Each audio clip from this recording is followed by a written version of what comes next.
if you saw what happens during our little banter before the show, folks, you'd be a little scared. You wouldn't watch the show ever again. I swear to God. But hold on, JB. Let's test one thing. Is this thing on? Is this the microphone that's working today? Yeah. Yes. Yes, it is actually. I just noticed that. Yeah, well, maybe we should notice the last time we got together. Yeah, well, that was an ugly audio day for us, and there was no time to fix that afterward. We apologize for how bad our last show sounded, although people seem to like it still, so you people are sick out there for production quality. No, it sounded like we're back in 2008, so we're just celebrating our 15 years here. You sounded great, though, so that's all you cared about. You didn't help me out. You're like, this is my chance to sound smarter and better than Frank. And not to say you don't do it every day, but... Doesn't happen often. Yeah, well.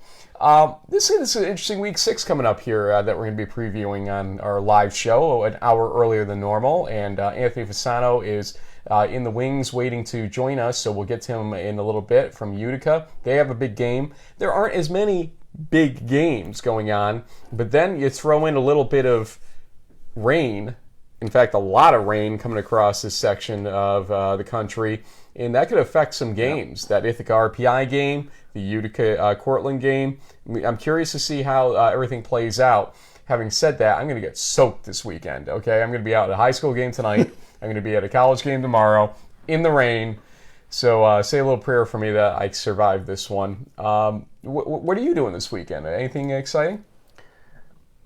We are going up to New York, a little New York state of mind for a special 50th birthday weekend for my wife Jen.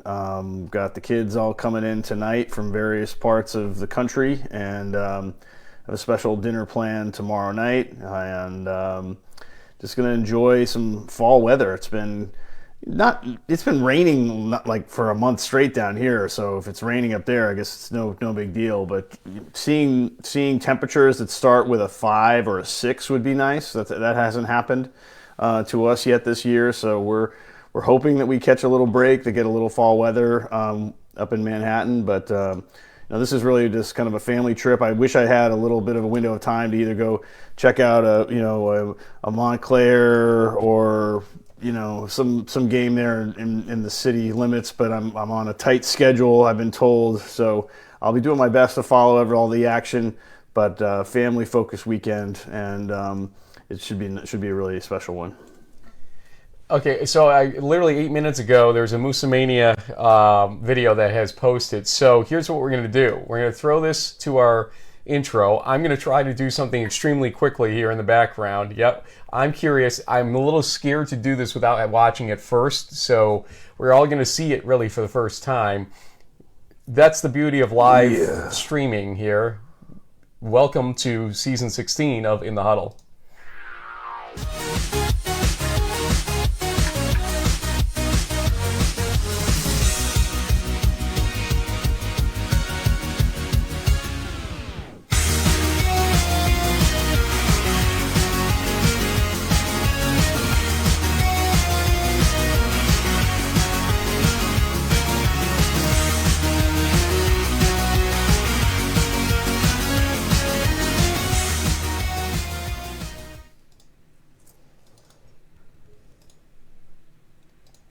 Okay, I think I have it ready, actually. So that was record time to grab it. Let's see what happens here. Ladies and gentlemen, without our reactions this time, because I haven't had time to get that in the shot here, but here is Moosemania for Week 6 from our friend Tony Maldonado. God help me if this is not podcast safe here. Here we go.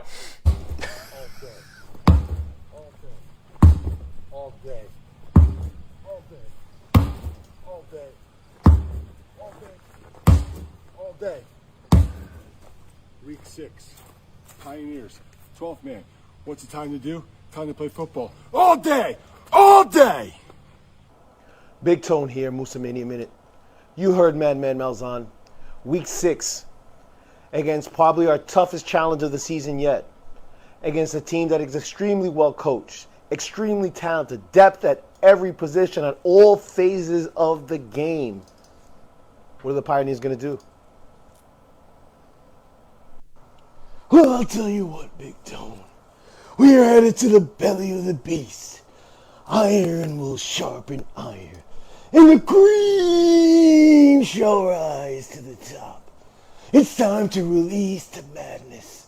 The Moose Madness. Oh, yeah. You guys said it all, brother, but I've been to the mountaintop. This sort of reminds you of my stepbrother. Took that stinking giant and raised him way above his head in front of 94,000 screaming fans. So the other side, they have all the tools they need, brother. But they don't have the 12th man. They don't have the herd. They don't have all the moose and maniacs. So we're coming into town, brother. What are you gonna do? What are you gonna do when Moose and Mania comes running wild on you? I'm gonna do my dad! I'm gonna do my dad!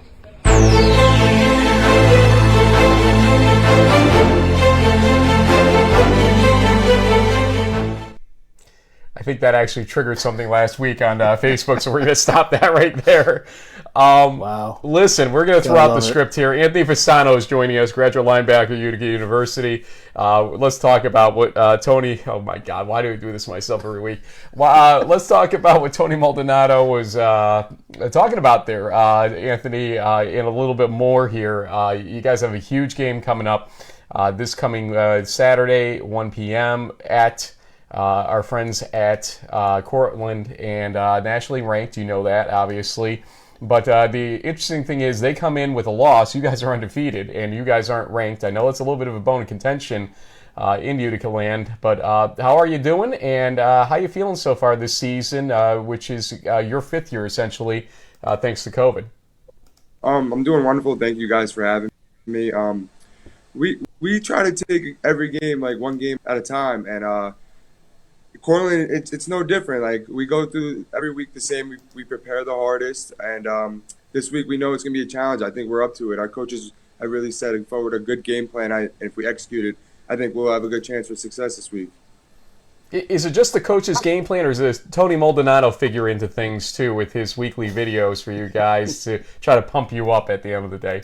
A little bit of both. We love watching them every week. He does a great job, him and Mr. Malzahn, and just gives us that little extra boost of energy that I think we need. Now, Anthony, I mean, last year, you know, this game didn't go your way, but are there things that you guys have learned collectively, either from that tape or just from, you know, some of the hardships you had to overcome this season? I mean, that win against Lyco really took you guys down to the wire. Does that sort of game prep and or tape looking back help, or is it sort of we're just focused on the future and we're just going to do our thing?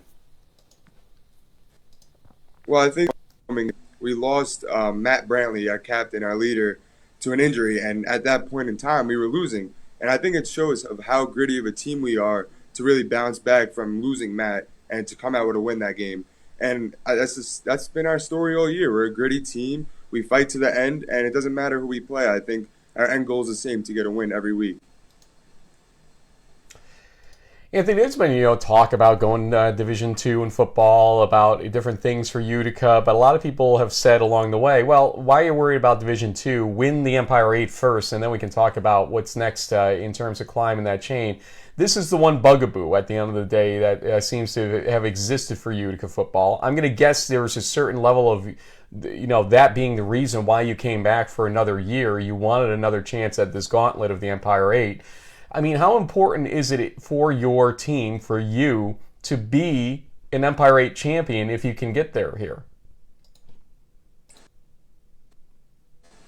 I go week by week, a game at a game. If our cards fall that way, it's awesome. But just we're happy to just be able to play the game of football every week. Me especially being a fifth year, it's awesome, and I couldn't be more thankful. Well, Anthony, I was doing a little research on your background, and I know a lot of the teams from the Empire 8 and the Liberty League tend to get guys that are close to home, but you came all the way up from Strong Island. I think your hometown is Deer Park, New York. I mean, what made you decide to go upstate and spend the last 4.5 years up there in Utica? Well, it was Mr. Gerbino, our offensive coordinator last year, that really recruited me to come here, and he really just gave me that family atmosphere. Like, he would call me at random times. I'd be driving home from baseball practice in high school. Hey, Anthony, what are you doing? Like, you made a decision yet? And I was like, no, not yet, coach. He really just gave me that like sense of like family that like we always preach, and it's like, wow, it's really real here. So I was like, you know what, Dad, I'm going to Utica. I think that's my decision. And I called Coach Gerbino up. I'm like, yeah, like I'm coming. Like I'm ready. Thank you for the opportunity. And 5 years later, I'm still here. Well, and I think part of that fifth year is that you're able to get your master's, which looks like you're going to graduate with a financial fraud, crime, and compliance degree, which I can tell you firsthand because I've been recruiting fraud and AML executives, and that is a very hot space in the financial services sector. So you will definitely land a good job when you decide to wrap up your football career. So congratulations on that. I guess you've got potentially 5, maybe 6, 7, 8 more games. What was the switch that sort of clicked for you guys when you realized that you had something special last year and you made that playoff run, you won that first round game? I mean, I imagine the thought process there is, hey, why not us, right? Exactly. Every week we would say that, those exact words. Hey, not us. Why not us? And we really focus, like I said, it's just game by game, and like I said before, it's like how the cards fell, and like they fell our way. Like we know we're a good team last year and this year, so yeah, why not us? We're gonna go into every game thinking that we're gonna win, and hopefully it continues.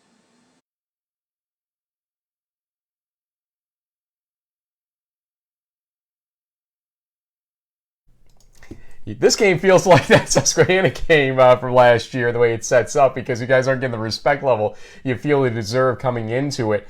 And a lot of people, including me, I'm not going to lie to you, I'll give you a hint where my picks are going on certain things here this week. I don't know if this is going to be your game, okay? And so I'm sure that's going to fire up the folks over in Utica hearing me say that, especially after the Susquehanna debacle from last year for me personally. But, I mean, you come into this thing, and you were talking about Coach Gerbino. I think we all miss him. He's still a great fan of the show and of Utica football and everything else, and hopefully he's doing well. He's gone to greener pastures, per se, I guess. But, what is Coach Fasano saying to you guys in terms of, hey, you've been here before? Literally, you've been here before.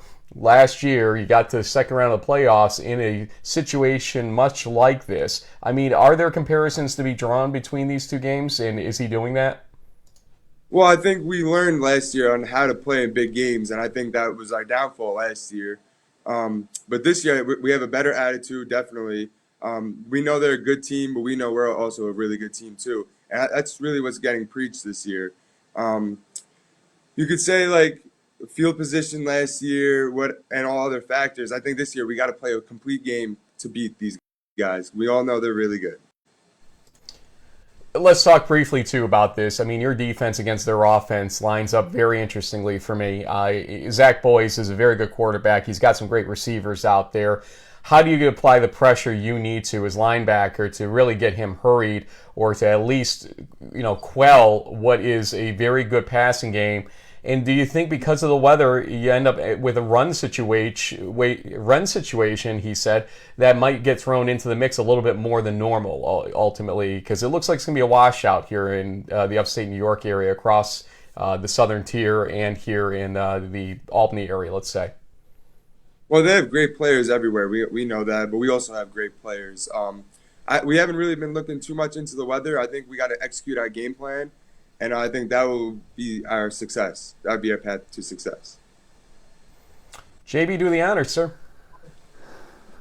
Yeah, well, as it's been a kind of a time, 15-year now long tradition within the Huddle, we always like to have our student athlete guests have the last word and have shout outs to any friends, family, teammates, what have you. So Anthony Fasano, the floor is yours. I just want to say thank you guys again for having me. Obviously, shout out to all my teammates. Hopefully, we're gonna have a great game for everyone watching, and yeah, that's pretty much it. Love everyone. Love you, mom and dad. There you go. Saved it right there. You got to do mom and dad love right there. Come on, Anthony.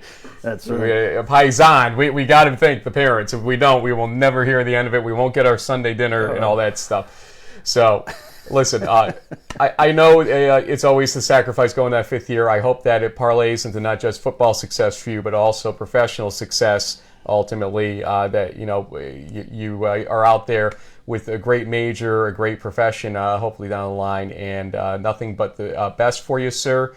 Best of luck tomorrow against Cortland. First things first. Thank you. Appreciate it. Anthony Fasano from Utica University. I keep doing that. Don't forget the W. Yep.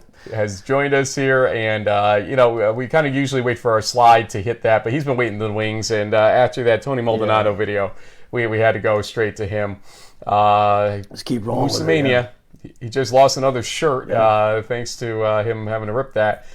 So JB, what we do normally at this point, this show will be a little bit shorter than normal because you have a flight to come, and but we do have one more guest coming up. I will tell you that right now, and you have no idea about that. Of course we do. It's not like last week. It's not that bad, but we'll bring him in a little bit. Okay. First things first. Let's go through our 6 slides of games. You think? Oh, who do you think it is? Go ahead. I think I know who. I think I know who it is. I know who it is. I mean, it's our 15th anniversary. There's a big game going on in Troy, New York. No. I know. No. No. Okay. No. It's not Eric Wren. Although that would have been a good idea. I probably should have thought about that. The Godfather? Okay. He's too busy, with his horses and his goats and all that kind of stuff. So, yeah, that's it. You got it. No, we'll look at it in a little bit. Who's coming up? But first things first, let's look at 6 slides of games for this week. First off, Region 1. Yeah, so I think we have one little Friday Night Lights action here, and like I said in crunch time, I mean, although they started off 0-2, I saw them in Cambridge, Mass. in week 1, and Bridgewater fought real hard against MIT, came up short near the end. They gave up a couple of late touchdowns at the end of the 4th quarter. But all of a sudden, they're the only undefeated team in the MASCAC, which we'll talk about a little more, I think, at some point here, because they just added Anna Maria, so the AMCATs. I know you put the bat signal out on Twitter, X, whatever it's called, to see if we need to rename the conference. There were some pretty funny responses. But Bridgewater State in the driver's seat in the MASCAC right now, so they need to take care of the Lancers on Friday. They're traveling across the state of Massachusetts to do that one. I believe that's a 7 p.m. kickoff. Typically, those are always 7 p.m. kickoffs. And then on Saturday, we have a couple of interesting conference games. FDU Florham versus Kings for pole position in the MAC. Don't forget there's those MAC Centennial Bowls that happen every year, so this is jockeying for that if they're not going to be in the Pool A conversation. Coast Guard versus Salve Regina, a couple of very explosive offenses going at it on the coast of Connecticut and Rhode Island, so a little sound bowl there, I guess you could say. Merchant Marine goes up to Vermont to take on Norwich. I always love the Service Academy type of games, and at this point I imagine Vermont looks beautiful. Norwich has a great video feed, gorgeous stadium with the forest and trees, everything around it. So that'll be a very picturesque atmosphere for a big game for them. Lebanon Valley also happens to be undefeated in the MAC, and they're taking on Widener, who's sort of had an up and down season. But Del Val fans will probably be rooting for the Pride to take this win. And then Anna Maria versus Western New England, a good old-fashioned Western Central Massachusetts bragging rights between conferences at 1 o'clock. And so it looks like you like Leb Val Widener. I liked Coast Guard Salve, and we'll see what happens in Region 1. Yeah, Love Valve Widener is one of those games that it's going to determine kind of the next teams to face Del Val that could still have an impact in the MAC ultimately. So we'll see how these teams start to line up, ready to go. And it's good to see both of these teams in a decent position this far into the season. I just think it'll be a very good matchup ultimately. We'll talk more about it when we get to predictions in a little while. Let's go to Region 2. Yeah, well, we all know what the big games are on the right-hand side. It's Ithaca RPI for effectively kind of a first-place pole position, early lead in the Liberty League. It's also a kind of a conference championship-style game between Utica and Cortland, although Brockport might say, hey, wait a minute here. They're certainly still in the mix and looking very strong. But Friday night, we actually have another game here. Gettysburg against Johns Hopkins under the lights at, I think, is it Homewood Field down in Baltimore, Frank? Is that what they call it there? Yep. So that'll be a good one to see how the Jays are looking. I think they had last weekend off. They've been one of the top teams in the nation. So Bay Harvey and company might put on a show against the Bullets. We'll see.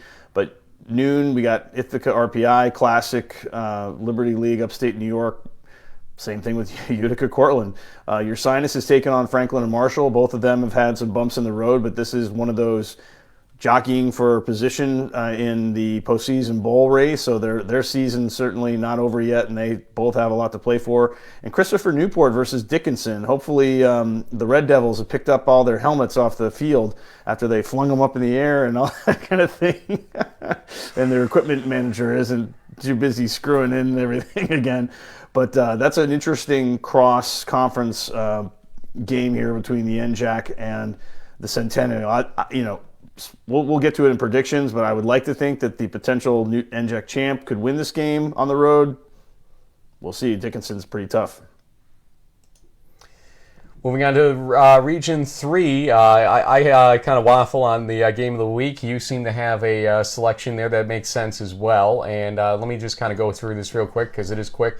Center versus Trinity is compelling because now that the Trinity has Barry settled in, you got two teams you got to still watch out for in terms of Center, Sewanee, even Hendricks to a certain degree. These are teams that could bite them when they're not really looking. And so Trinity might feel a little self-assurance right now in how things have played out, but they can't do that. Every team in the SAA is a team that could come up on a Saturday and bite them. So we're watching to see how Trinity responds after that Barry game, if there's going to be a little bit of a hangover to start that first half, which has happened before with Trinity in previous years. We'll see if they start and finish hot on this game. Huntington-Belhaven could be the USA South Championship game, essentially, although there are other teams that may have something to say about that. But it's a compelling matchup. Huntington had a big loss to Barry in Week 1, but since that point has looked really pristine. And so Belhaven's got their hands full with that one. Averett versus Randolph-Macon is a compelling game, too, because Averett is only one loss. And if anybody's going to take out Randolph-Macon this season in the ODAC, it might be this team. But I don't know if anybody's going to take out Randolph-Macon in the ODAC this season. Let me be honest here. Bridgewater Shenandoah lines up as a night game. Birmingham Southern Sewanee could show us who Sewanee really is, although Birmingham Southern's just have a kind of miserable go at it since early in the season. I picked Center and Trinity and Averett Randolph-Macon. You pick Huntington and Belhaven. I don't blame you one bit on that one. Let's go to Region 4. Go ahead and take it away. Well, one quick thing on the whole Belhaven game. A lot of colleges, because of the 3-day holiday weekend, I mean, there is sort of a reason why we picked this weekend to do this trip for the family, especially for the kids, because they're off of school. They don't have classes on Monday and Tuesday. The Belhaven head coach went to Twitter last night and was imploring the students to not leave campus and be there for the big game on Saturday. Like, come cheer on your classmates. The team needs you. Like, this is a championship game. Don't leave town. And so we'll see if Belhaven can have a home field advantage or if it's going to be a bit of a ghost town because of the holiday weekend. Anyway, going into Region 4, let's take a look at what we have here. Not a huge slate of games. The one thing that sort of jumps out to me was this Denison-Heidelberg game at 1:30. John Carroll Marietta could be interesting because Marietta's off to one of their better starts in a while. I don't think anyone really thinks that Mount Union and John Carroll might lose those games as heavy favorites even on the road. Albion Hope is always a great matchup, and then Denison versus DePaul. Denison barely lost in OT last weekend, and DePaul is trying to hang on to the top spot in the NCAC. So that was kind of my thought that could be an interesting game. Maybe Denison can create a little havoc in that conference race, but the Tigers have been pretty consistent now for a couple seasons. Well, Albion Hope, to me, is a big MIAA game right now at this point in the season, so that's why it's up there for me at this point. And, again, we're starting to get lighter as we go into these other regions right now, and Region 5 kind of light as well, and I'll let you explain what's going on here. Yeah, I mean, maybe it's just ignorance on my part, but I just couldn't really find a lot of compelling Region 5 matchups this weekend. They're all pretty lopsided as far as heavy favorites. Illinois College versus Chicago is a natural rivalry game between these two Midwest Conference schools. The Maroons haven't seemed to be as powerful as they were in the last couple of seasons. Illinois College, the Blue Boys just won a big game last weekend. Whoops, there goes that phone. And Benedictine and Concordia, Wisconsin. I believe this is another sort of conference rivalry type of situation for them, kind of Midwest type of situation. So I think we both thought that Illinois versus Chicago made the most sense. And here, fans tweet at us, message us if we're missing something, but this is all I could find in Region 5. Well, then let's go Region 6 quickly here, and we'll see that we have La Crosse versus Whitewater as kind of the real, bullet game. In fact, if I wasn't picking RPI hosting Ithaca, I would say that this game is the game of the Get on the plane to Wisconsin, Region 6 country. You know what? I bet you Pat Coleman's got that covered if I had a guess, so we'll let him handle that. St. Olaf versus Carleton is kind of the also-ran game in the MIAC, and we'll see how that goes. Oshkosh versus Stout plays out interestingly to see if Oshkosh can bounce back after what was really a listless game for them last week versus Whitewater. I was a little disappointed in their performance in that game. The West Coast games, we have some interesting ones too. Pomona, Pitzer, Redlands is one I kind of look at here as can Redlands keep rolling as Pitzer dropped one they should have probably won last week, and I think they may have been looking ahead a little bit toward this Redlands game. Not to cut you off, go ahead. Well, no, I mean, I think hopefully national fans, I know the WIAC or WIAC fans realize that Stout isn't necessarily a pushover. They almost came back and beat La Crosse last week. It was a close call. So the Titans have their work cut out for them. They may not be in the thick of the Pool A race now that they've lost head-to-head to Whitewater, but they could be playing for an Isthmus Bowl spot. They could be playing for a Pool C spot. There's usually at least two teams from the WIAC that are going to get into the tournament. Even though there's only 4 Pool C bids, you have to think that the WIAC runner-up is almost a guaranteed lock to get one of those 4 spots. So there's still a lot to play for out there in Wisconsin, and this is a big game for sure.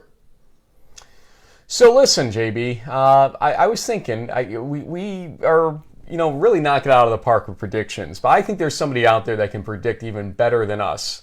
I really do. Really? Okay. And I think also he feels a little bit slighted by our friend Greg Thomas on D3Football.com after Greg did the re-ranking of conferences. He put the Midwest Conference in a very precarious position on his list. He kind of dropped them pretty heavily. In fact, that thud you heard wasn't your phone. That was the Midwest Conference hitting the ground on the Greg Thomas re-rankings there. Yeah, your phone's fine. See? Jim Catanzaro, Lake Forest head coach, undefeated still are the Foresters joining us. You would think that you would have, albums or rap albums and all that behind him. No, this man is a distinguished scholar, ladies and gentlemen. He has the books behind him in his study. He's joining us from his study here this morning on his second or third cup of coffee already, he assures me. Cat, how are we doing today? Doing well, guys. Doing well. Appreciate you having me on today. It's a great Friday for homecoming out here in Lake Forest. We dropped temperatures about 30 degrees in the last 2 days, so we're gonna have a nice 57 degrees, very upstate New York-ish weather for homecoming. So looking forward to it. We're joining you in that here in upstate New York over the next day. We're plunging like a rock too. But you got Lawrence coming up, and obviously you can never look past any team. But I wanted to first ask you about that Midwest Conference slate that I was just referring to. D3Football.com doesn't think that there's much strength right now in the Midwest Conference. We'd love to give you an opportunity for the point counterpoint portion of our show. Jim, do you agree with Greg? If I don't agree with him, it's only by maybe one or two spots, so I don't take too much of a slight to that.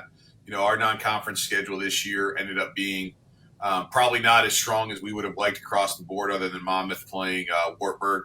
When Illinois College scheduled Millikin 4 years ago for their game, I'm sure they were expecting that to be a little bit of a different team that they were playing, and it just is what it is. You book those games out so far in advance. Sometimes you never know who you're going to get unless you play one of the top 20 teams in the country who are consistently up there. So, our non-conference game didn't help. We only get the one non-conference game, and I think that's one of the biggest disservices that Division III has right now. And you're going to see that with one of the East Coast conferences, having a closed schedule this year, and not having that ability to go out and play people just makes it a little bit tougher for more than one or two games. And the teams that do get the multiple games, they can stack a game if they're going to go challenge themselves. Somebody they can take that second game and make it a 500 record out of the two if they're a little nervous. So it is what it is. I think that last year our second place team went and played the NAC second place team and had a victory in the bowl game. And I think that some of those late crossover games are going to have to start telling you how good some of the football is. But again, we're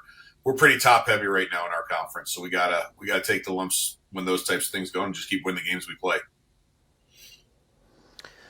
Well, Coach, I'll be the first, if no one else has said it. I mean, you may have heard that there's only 24 undefeated teams in Division III right now, and you guys are one of them out of 241. So that's the top 10% of the entire nation. So congratulations on that.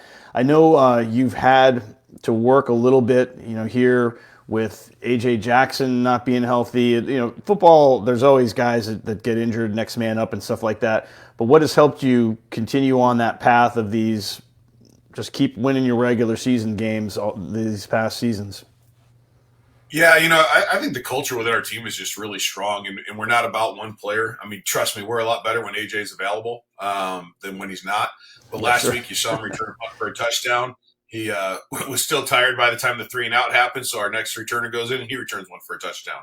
So you really do have that next man up mentality, and we have a lot of experience right now. I know there's been a lot of talk about those fifth-year guys that are out there, and we've got about 8 of them right now that are helping with the leadership of our team and playing at really high levels, guys that were all conference players. And, Trey Stewart, our quarterback in his third year with us, knows the offense inside and out, buoyed by, we've got our entire center to left side has started since the COVID spring and hasn't missed about 2 games. Last year we missed our left tackle in the playoffs. So we've got guys that, we think are pretty talented and know it, and it's a lot easier to do. We're just – the one place where we're different is running back. Last 2 years we've had 2 guys that, ran for 800 yards each, and this year we've got, I think, 7 guys that have 5 or more carries and nobody with more than 30. So it's a little bit different in the backfield right now. Yeah. So, Kat, when do you get back on the committee? I mean, we miss you in so many different ways. You should be on the NCAA Division III, playoff committee, selection committee, and you haven't been for a couple of years. And in the process, you've gotten screwed twice by the committee. You've gotten the number 1 overall seed 2 years in a row in your playoff game, despite having great seasons. They have seen fit to put you against, what was it, St. John's and North Central? Were those the two that we looked at the last 2 years? I mean, does it make you not salivate to get back, not to rig it for your own team or anything like that? That's not allowed, but just to maybe get the input back in, the Jim Catton zero input that we find very refreshing. That's why we always have you back here on our show, and Around the Nation does the same thing with you on D3 Football. I mean, when are we getting you back, bud? Yeah, my application's in, so they just have to decide they want me back. I must have made JP mad or something over there.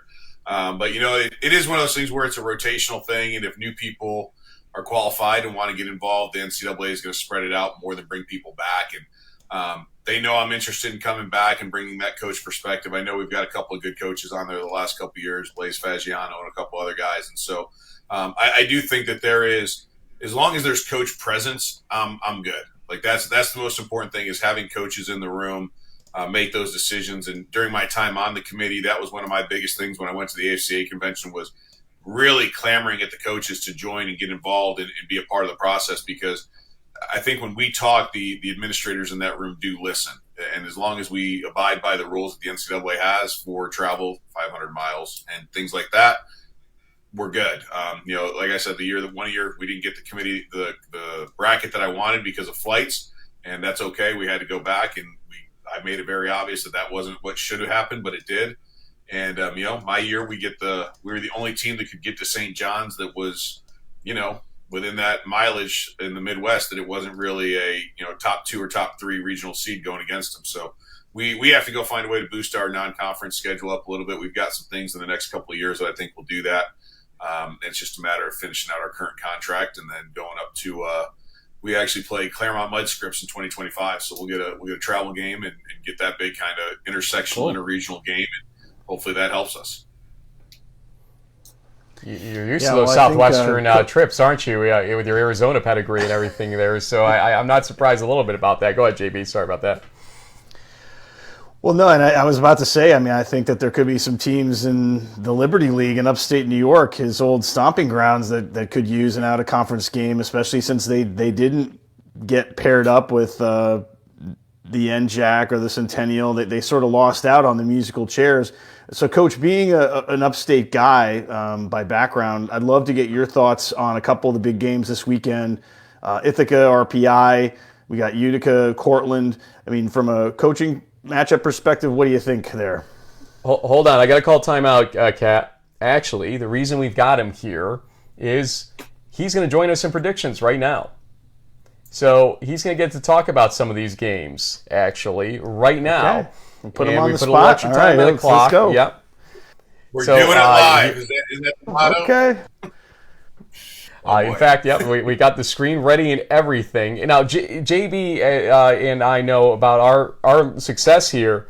I'm 49-12 this season, which I know for some people in this country is probably feeling like the biggest lie out there, North Central. But JB is right behind me, 2 games behind. I think we're going to have some real differences of opinion here. And Kat, I want to see, this is how you can prove to the NCAA folks that you still got it. You still know these teams inside and out, and will do the great job you always do on the selection committee when you get back on it. Okay, so this is a dress rehearsal. National championship. Got it. You got it. Look, if it wasn't for you, probably North Central might not have even won the national championship a couple of years ago, right? So we'll see where this goes, or at least been in the game. Let's see here. I've got to get a couple things moving here. First off, you can't do this without music, and William Tell is apparently deemed as podcast safe music, so that's good news for us. And so we are ready. No Tribe to Called go. Quest, unfortunately. Yes, exactly. Disappointing. So we'll lower that a little bit because we know Kat's got a little audio over there. And here we go, guys. First one first. We'll go on a rotational basis. We'll start with JB, then start with me, then start with Kat, and keep going in that round, basically. First one is in the MAC. I believe that should have updated, and it didn't. Well, okay. Of course, it's not going to function right now. So, yep. I'm going to tell you that the first game we've got is Lebanon Valley at Widener while I fix this. How's that? So, Lebanon Valley at Widener, JB, go ahead. Yeah, I'm not sure what happened with Widener in that makeup game against Stevenson, because they were on fire leading up to it. I know Leb Val is doing well, and they're so far undefeated in the MAC, but I still think that Widener has that ability to take it up a notch. So I'm going to go with the Pride to win this one. Higher scoring game, maybe 42-28. Every time I pick Widener, I feel like I end up losing a spot. But I'm going to pick Widener. I think that they are going to probably come out to a flying start in this game. And I'm going to give them the slight edge here, ultimately 28-27 in a very close game. Kat, what do you got? 35-28 Widener. I think that their offense gets going again, and they are able to get that one going. Yeah, we can't update to save my life for some reason, so we'll just, I'm going to tell you what the games are without graphics here. In the new MAC, we have Coast Guard at Salve Regina. I start this one. With the real Coast Guard, please stand up. Are we going to see the team that puts up 90 points, or are we going to see the team that just kind of flails after that? I think Salve Regina is definitely a cream of the crop. This is a nice short trip for Coast Guard along the coast, basically.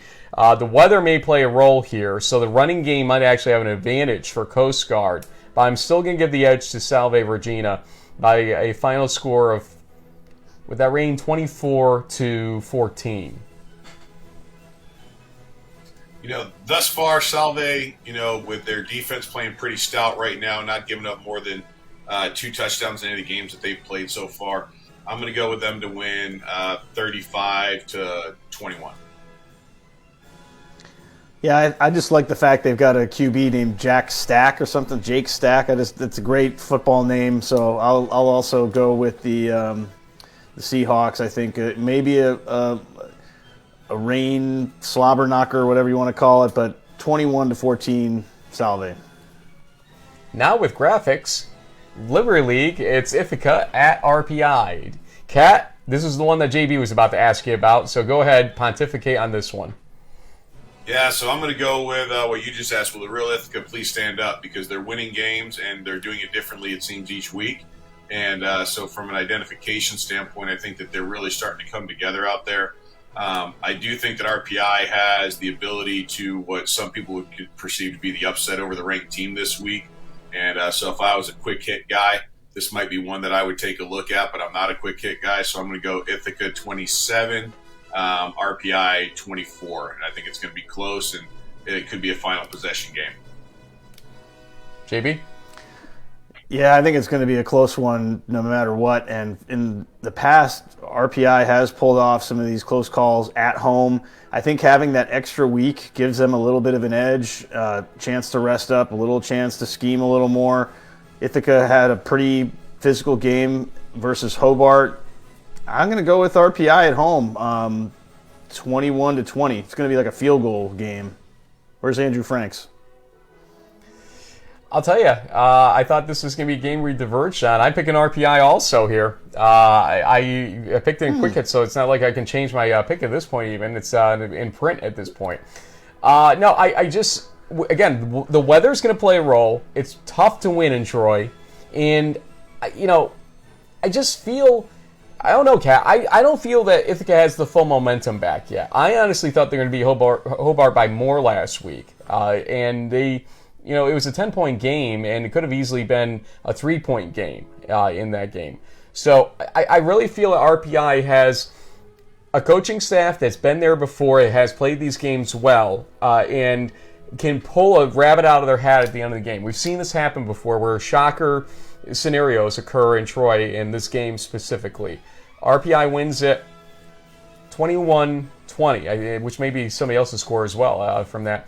JB, you're going to start, and I kind of gave a hint on my pick on this one, but it's Utica to Cortland in the Empire 8.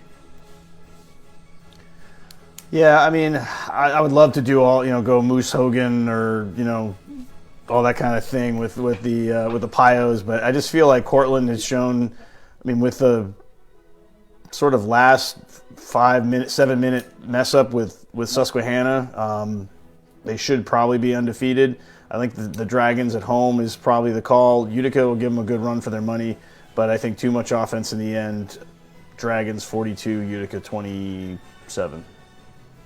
It is kind of funny that there's a Susquehanna link between these teams now. Think about last year, the playoff game, and Susquehanna we all thought was going to roll over Utica, and not to be. Cortland ends up getting shocked at the end of the game by Susquehanna, a Susquehanna team that we all were down on this year compared to last year. We thought that the loss of Michael Roosh was going to really affect them. By the way, he stopped to say hi to me at the game I covered against Western New England. He's doing well. He's going to be playing across the pond, for a little bit, trying to chase the dream still. So, Michael, keep it going. But I still think Cortland learned a lot from that Susquehanna loss this season. So even though the law of syllogisms might suggest Utica could win this game and should win this game, I'm going to say Cortland wins this game. So the undefeated team that's not ranked will lose to the defeated team that's ranked by the final score of 35-28. And Kat, go ahead. Yeah, I mean, I have to show up to work with a strength coach that's a Cortland grad and played football there, so I'm going to go for self-preservation here. And I'm going to take Cortland by 3 scores, but Utica eats a better post-game meal. Yeah, that goes without saying. I mean, when they get home, come on. No doubt about that. Center. By the way, the great restaurant you sent me to closes in the Rome area. I mean, seriously, I was looking forward to going back. Yeah. 120 years of family owned and didn't make it out of COVID, unfortunately. So one of the greatest, the Savoy restaurant, still one of the greatest restaurants ever, and their veal Sinatra is something that I've had to learn to make myself now. And they had a Lake Forest helmet in the bar. That was the best part, I think, of the whole place, right there. Center at Trinity in the SAA. Yeah, they did. I swear to God, they did. Awesome. Center at Trinity. It's Trinity's game. We're putting it here, I think, more or less because, again, we want to see if they falter a little bit after that very cardiac game that they won last week. And Center, obviously, has been trying to feel out their oats here a little bit throughout this season. So they can give them a challenge. They can. Trinity still wins the game. Tucker Horn and company go 38, getting a Tyler Huddle field goal at a certain point to 17 for Center. Cat? Yeah, I think Trinity's had their one hiccup of the year at the end of the game up there early in the season, and I think that they're just gonna kind of roll right now. I think they're one of the top 3 teams in the country. I think that they're playing with it. I think they're good at all different phases. I'm going to give them a 42-14 win in that game. Yeah, I'll pick Trinity also, and I'm sure that they're loving the fact that right now it's below 70 degrees in San Antonio. It was 100 and something most of the summer, so they're and I think that crisp weather will wake up the team a little bit, and they won't be as slow to get out of the blocks like they did in Georgia when it was like 95 or whatever on the turf. Well, congratulations to whoever covers that game. Their iPhone won't go to the overheated mode at that point. What was your final score? Did you say one? 35-21. Thanks, sir. Everett at Randolph-Macon. I'm losing track of who even starts this thing at this point. I think it's Cat. Yeah, I mean, Randolph-Macon's offense is on fire right now, and they have been, kind of the dominant team in the ODAC the last 4 or 5 years. So I'm going to go with Randolph-Macon 56, Everett 26. I think I think their offense will keep rolling. Yeah, I think Drew Campanale might be sort of the under the radar Ghilardi Trophy candidate there. I mean, he's really throwing the ball well. I think this Randolph-Macon team could surprise some folks in the playoffs and make it a couple of rounds depending on where they end up. So I like the Yellow Jackets to win, I think, pretty comfortably. Let's say 63-21. Drew Campanale has what I would call the proverbial college football player look. The square jaw, the handsome kid who just keeps slinging these damn touchdowns left and right. If not for that injury last year, I think they would have gone a lot further. That Cortland game was kind of a disaster for both teams in the end because of that. I mean, it was great to advance, but they lost their QB1 in that. So you're right, both of you, and we've got to get him on the show. His parents watch the show. We know that for sure now after I met them at the Union Springfield game. RFC wins this game against Everett by a final score of 47-20. Huntington at Belhaven. Now here's a challenge of a game, JB. I have a feeling this is where we split a little bit. JB starts it. Well, I know when I spoke with Coach K after the tough loss to Trinity, he's cheering for Huntington to win this game. It's going to help their playoff resume if they do. And Belhaven's looked really strong, but when they played the same game last year, Huntington won pretty convincingly.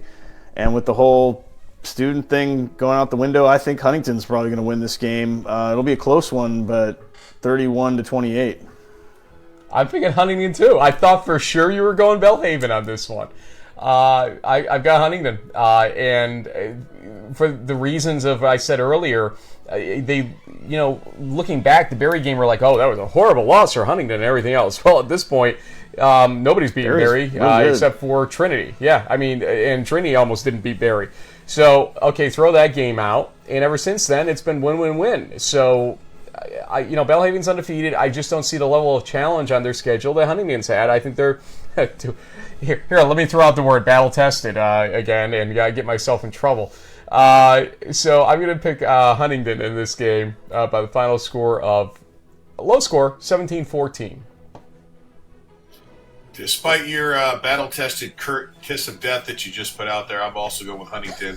I think Coach Turk has that team figured out there, and I'm going to put that as a 24-14 game in favor of Huntington. Well, wait a minute. So you're saying it's a curse, but you still picked the same team. I picked Huntington in this game.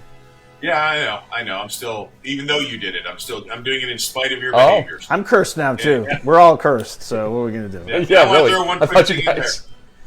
I have a thought for you. Randolph-Macon will be the Aurora of the NCAA playoffs this year.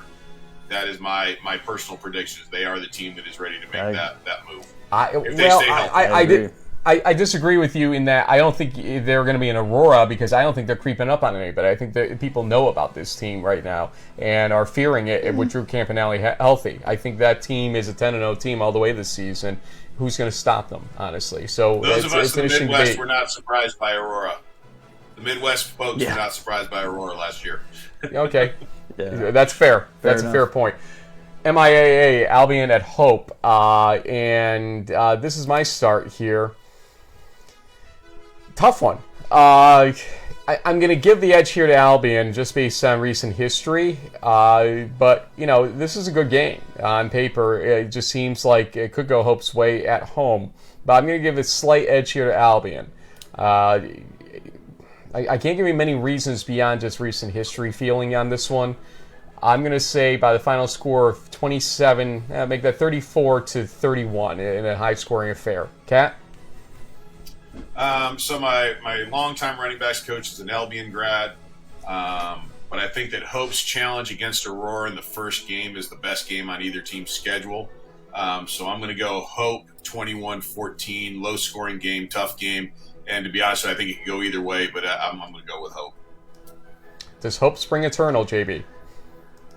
Yeah, I think so. They beat Mount St. Joseph in week 3. It was a pretty close call, and they have, I think, played a little bit of a tougher schedule. They took care of Adrian last weekend.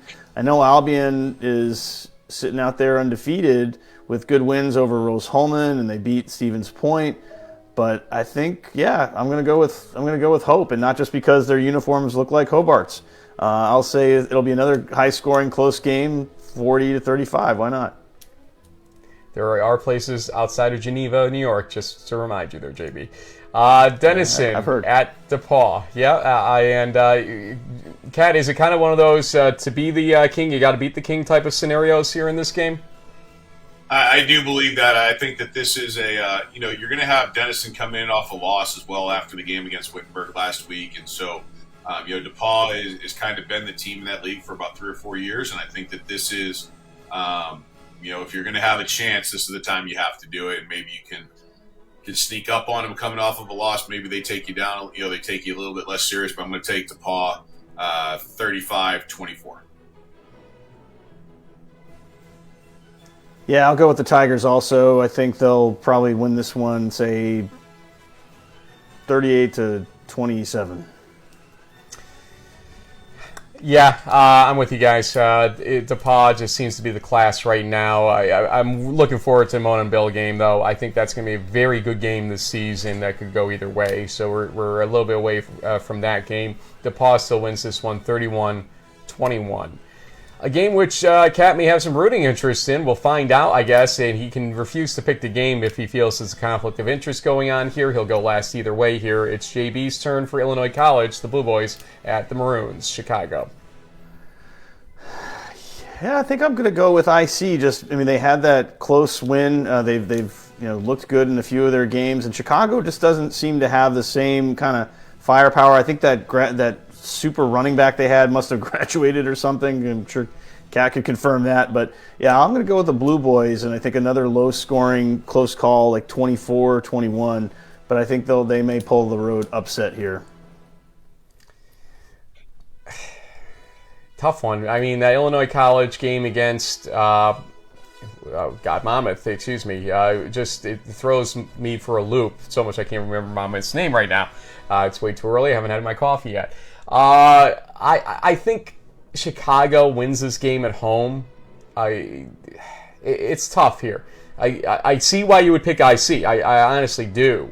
I just think Chicago has a slight edge here. I'm going to give Chicago by the final score of 2017.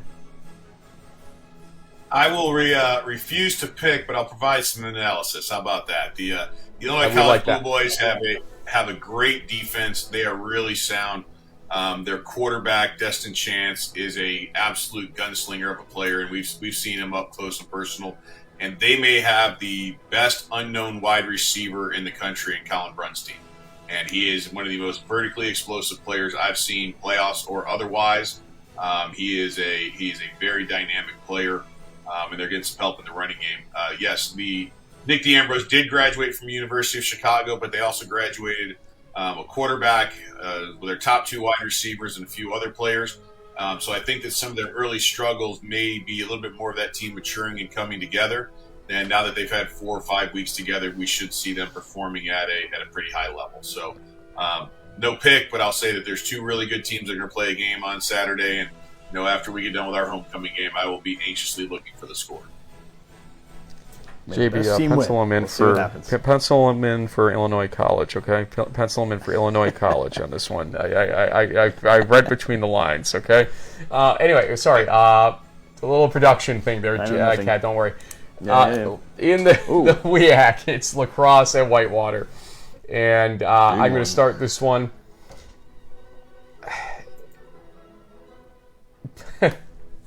I've gotten myself in more trouble in this situation with lacrosse this season. They weren't in my top 25 to start the season. You all know that. They are now. But I've said what I've said about Whitewater being inconsistent. Then they show up big time against Oshkosh last week. So the WEAC, the conference that loves to prove me wrong, I probably we should be expecting celebrations for the team I don't pick in it. I'm going to say Whitewater wins this game just by the fact that they're at home. It's just a tough place to play in Perkins. I'm going to give Whitewater the edge 37-24 in this game. So I've had both teams in my top 25 the whole year, Frank. I've had lacrosse kind of hovering in the teens. I just want to bring that up. I had them running in the teens. I have a tough one with this one, but I'm probably going to go with Whitewater close, mainly because I saw lacrosse give up points last week to Stout that I wasn't expecting. I thought that, lacrosse, obviously they've got the offense. They kind of let a team that would be in the second half of their conference tier score 40 points, and I don't know that Whitewater will give up points like that. It could be a case of they were looking forward to the Whitewater game. It could be a lot of things. So I'm going to go with Whitewater 28-21, and it'll be a fun game to watch. Yeah, I'll stick with the home team at the Perk. Probably a big crowd behind the Warhawks. So I think kind of like with the Titans, they'll win this game, say 35-24.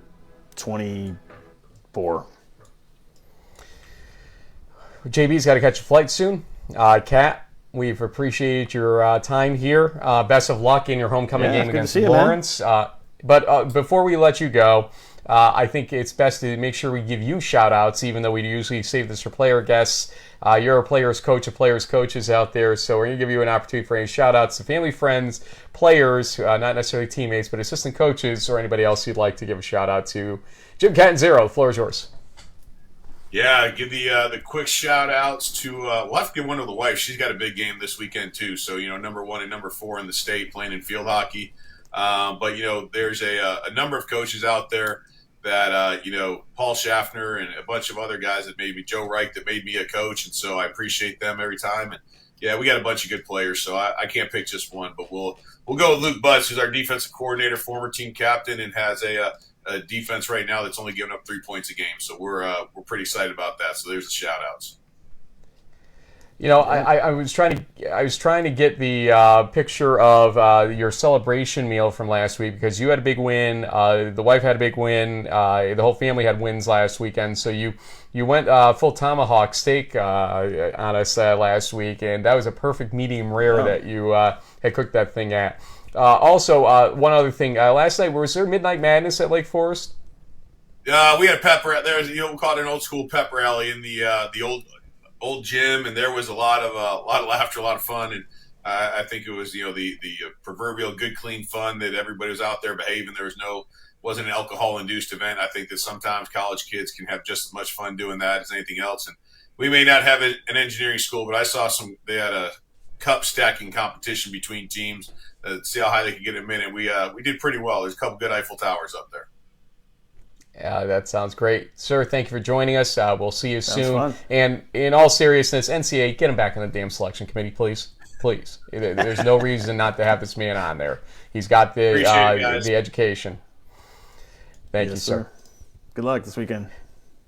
Jim Catanzaro, Lake Forest College. JB, you got to fly. How would you watch Week 6, though, before you go? Well, let's see here. Week 6. I would say that you probably, want to start off with you got a couple of Friday night games tonight if you care for either Bridgewater, Worcester, or Gettysburg and Johns Hopkins. So you got a couple of options tonight at 7 p.m. But I think for most fans, everyone will probably be tuning in at noon for the big Ithaca RPI game. That's going to have some national implications. And then not long after that is this Cortland Utica game. Elsewhere, you got Huntington Bellhaven also kicking off at 1 o'clock. That's a potential conference championship type of situation. In the ODAC, if you want to stay up late, you've got a couple of night games. Sewanee, Birmingham Southern, there could be some history made there. I don't know if Sewanee's beaten Birmingham ever, so that could be something to watch later on. And then maybe during the halftimes of the RPI and Cortland games, you might want to pop in and see what's going on with Mount Union at Heidelberg and John Carroll at Marietta. There could be a potential upset there. Probably not, but we'll have to wait and see. And then Illinois College and Chicago kicks off at 2. But the big game that I think most national fans will be keeping an eye on will be this lacrosse Whitewater game at 2 o'clock.